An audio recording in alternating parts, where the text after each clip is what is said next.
മുടി കൊഴിച്ചിലിന് ഇപ്പോൾ കോമണായി കണ്ടുവരുന്ന ഒരു ചികിത്സാ രീതിയാണ് ഹെയർ PRP എന്ന് പറയുന്നത്, പ്ലേറ്റ്ലെറ്റ് റിച്ച് പ്ലാസ്മ ട്രീറ്റ്മെൻറ്റ്. പ്ലേറ്റ്ലെറ്റിൽ കൂടുതലായിട്ട് ഗ്രോത്ത് ഫാക്ടേഴ്സ് ഉണ്ട്. അതുകൊണ്ട് അത് ഇഞ്ചെക്റ്റ് ചെയ്യുമ്പോൾ നമ്മുടെ സ്കാൽപ്പിലുള്ള ഹെയർ ഫോളിക്കിൾസ് കൂടുതലായി വളരുകയും മുടി കൊഴിച്ചിൽ മാറുകയും ചെയ്യും. പുതിയ ഹെയർ റൂട്ട് അവിടെ വളരാനായിട്ട് സഹായിക്കുന്നു. അതുപോലെ സ്കാൽപ്പിലേക്കുള്ള ബ്ലഡ് ഫ്ലോ കൂട്ടുന്നത് കൊണ്ട് തന്നെ നിലവിലുള്ള ഹെയർ ഫോളിക്കിൾസിൻ്റെ സ്ട്രെങ്ത് കൂടാനായിട്ടും സഹായിക്കുന്നു.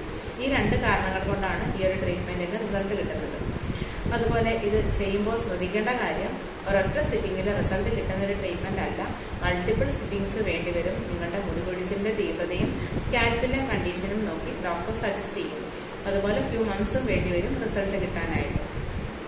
നിങ്ങളുടെ ഓൺ ബ്ലഡാണ് ഡ്രോ ചെയ്യുന്നത്. 10 ml ബ്ലഡ് ഡ്രോ ചെയ്ത് സെൻട്രിഫ്യൂജ് ചെയ്ത് അതിൽ നിന്ന് പ്ലാസ്മ, പ്ലേറ്റ്ലെറ്റ് റിച്ച് പ്ലാസ്മ വേർതിരിച്ച് അതാണ് ഇൻസുലിൻ സിറിഞ്ച് വഴി നമ്പായിരിക്കുന്ന സ്കാൽപ്പിലേക്ക് ഇഞ്ചെക്റ്റ് ചെയ്യുന്നു, അല്ലെങ്കിൽ മൈക്രോ നീഡലിംഗ് വഴി അപ്ലൈ ചെയ്യുന്നു.